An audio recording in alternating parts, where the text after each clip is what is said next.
Doerr Dallas Valuations are delighted to welcome you to another article from the experts. In this episode, senior valuer and wristwatch specialist Alastair Meiklejon explores the biggest problem in the valuations and insurance industry, underinsurance.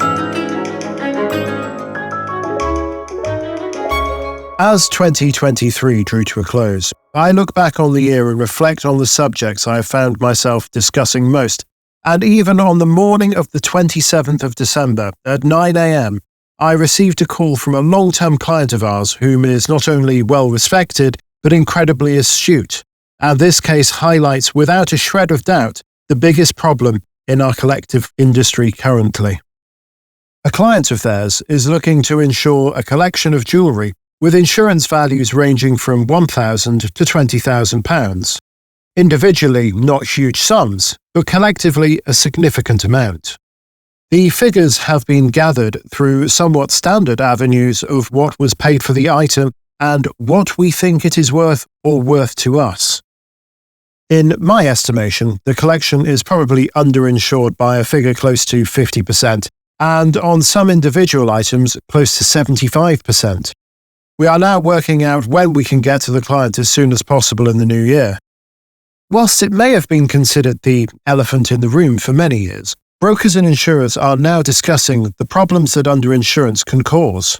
We all know that the implications of underinsurance can be catastrophic, but how do we pass that knowledge on to clients and give them the knowledge that they need to make an informed decision about their cover and having a professional valuation?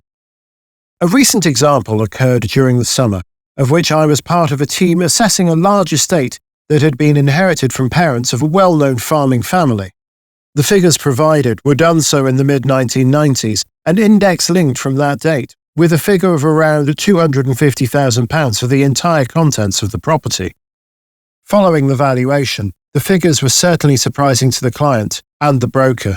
A general contents figure of £200,000, an antiques and collectibles figure of £210,000, a silver figure of £101,000, and an art figure of £210,000. What astounded me is that despite being a heritage property, the insured still had all the contents in one general contents pot, with no specific categories indicated on their policy. Following the valuation, the client and broker now have a far better image of what they are insuring, with correct figures for different areas, representing far better value for the client and a far better risk evaluation for the broker and insurer.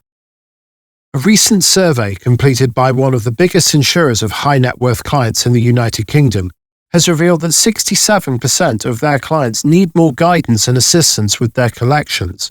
This offers great potential for brokers to have the conversation with their clients about how they can help and offer an ever greater service. What is clear is that the market is changing, with people's tastes moving from more traditional avenues of collections and investment.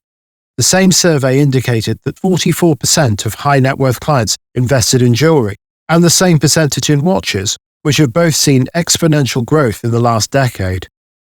The great opportunity that a valuation always offers for the client is not only knowing the value of specific items within their collections, but also the figures of the collection total in addition to the individual items mentioned previously, so one can gather a snapshot of the property.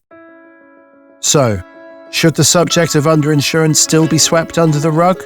Well, if it's increased in value by 60% in the last 5 years, probably not. Thank you for listening. You can read this article and many more at doerrvaluations.co.uk. Search for Doerr Dallas to find us on Instagram and LinkedIn, where our team will keep you updated on market trends and our valuation service.